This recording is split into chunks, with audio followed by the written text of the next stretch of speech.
finish with our Super Bowl prediction. Let's go through the awards. Your favorite award, the most valuable player.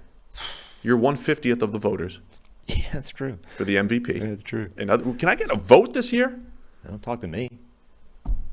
Would you donate the vote to the PFF NFL podcast? God, no. Take your name off of it. Do it for the brand, man. Not a chance. Do it for our brand. I don't want you corrupting the process. I feel bullied by the Detroit Lions media team. That's not going to get you a vote. They want integrity in the voters. It's a fair point. Moment of weakness there. We could just cut that out of the show. It's fine. MVP for this season. Mahomes, and every season. Oh, I was thinking outside the box. I was trying to think outside the box here. Yeah. What if I go? I won't say like Herbert or something like that. I can't do that. Maybe I'm losing it. I'm souring too much on Josh Allen. I'm going to say Joe Burrow. Okay. As the MVP, though. Well, so since I hate the MVP and everything it stands for, except my vote, let's do the Stevenson as well, which isn't in my list. But the Stevenson, for those of you that are new or don't know, is essentially a positionless MVP. It's the best player in the NFL, which is what the MVP should be and is supposed to be, but isn't. So who will? And for the first time, I think this is actually, like in any normal year, it's Aaron Donald. And like Patrick Mahomes, it's Aaron Donald every year going into the season. Maybe for the first time, it isn't. Aaron Donald. Because he also didn't win it last year. Was it Chris Jones last year? I think did Trent Williams win? Trent was 2 years ago. Donald. I think it was Mahomes, actually. Oh, yeah, we did give it to Mahomes, yeah. We did cheat a little bit in lean quarterback. All right, so Stevenson, Stevenson, so who's the best player in the NFL? That's going to match my defensive player. Yeah, who will be? Yeah, my defensive player of the year pick and my Stevenson Award pick is Micah Parsons. Ooh, with the Cowboys. I may have gone this route last year with Parsons, but this year moving full-time to edge, not that he wasn't really an edge, but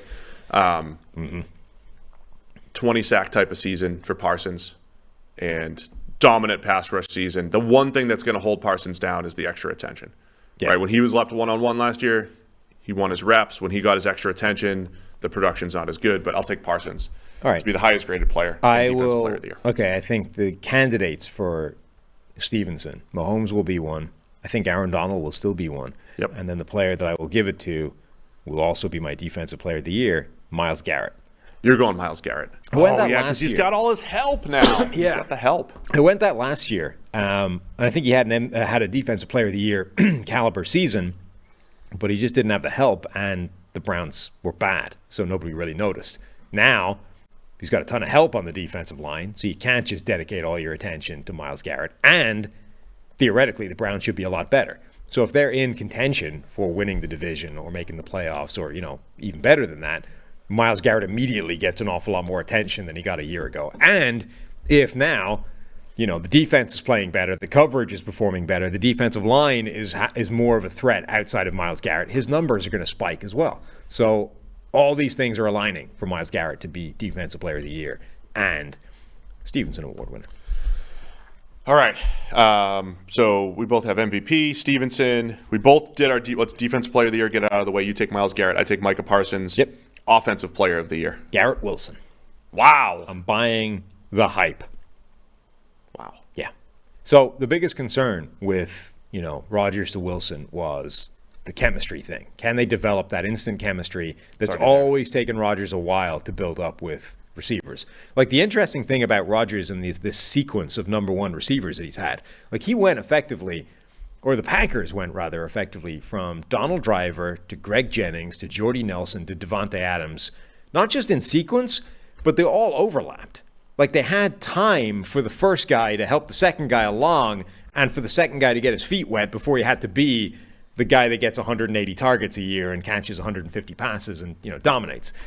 And last year, one of the biggest problems is there was no transition period. It was, Adams is gone.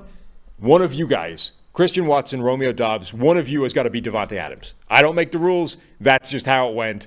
Good luck. And didn't happen, right? So the biggest issue is Garrett Wilson it's the same thing, right? You got to go in there cold and you got to beat Devontae Adams.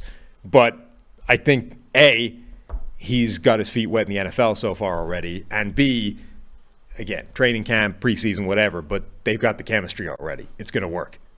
Yeah, I mean, the Devontae Adams years, remember we said Rodgers only has Devontae Adams. Get him some help. Yeah. It might look just like that, where it is full reliance. We're talking 15 target games going to Wilson. And then, Alan Lazard's going to catch some slants. That's what he does, right? And Randall Cobb is going to work the middle of the field a little bit, catch some passes here and there. But it's Garrett Wilson. It's third in anything, and we're looking at Garrett Wilson. Back shoulders, fades, slants, it's all going his way. Red zone, it's all going Garrett Wilson's way. Right? That's what it's going to look like, I think. Yeah. So that makes sense. I just went Justin Jefferson. I just went, all right, he's the best offensive player. Yeah. He's the best receiver in the league. Nothing wrong with that. But I'll take Justin Jefferson as Offensive Player of the Year. You're going Garrett Wilson. Offensive and Defensive Rookie of the Year. Bijan. Easy. Also taking Bijan. Do we have the same Defensive Player of the Year as well? Probably. Will Anderson. No. Jalen Carter. I was considering Carter. Absolutely. Yeah. So we're both taking Bijan as Offensive Rookie of the Year. Defensively, I'm going Will Anderson over Jalen Carter because I think Will Anderson's going to play 900 snaps. Sure. Carter's going to play 450, 500. Yes. That's the difference for me. But on a better team. Yeah, I understand. Again, I don't even know what we're predicting here. I don't know if we're predicting what the NFL is going to choose or what PFF's going to choose. That's what I'm predicting. Okay. You're predicting what the NFL is going to choose. Yes. Okay. I want to state conclusively for the good members of the Associated Press that I will not be swayed into making my predictions correct by, voting in a certain way.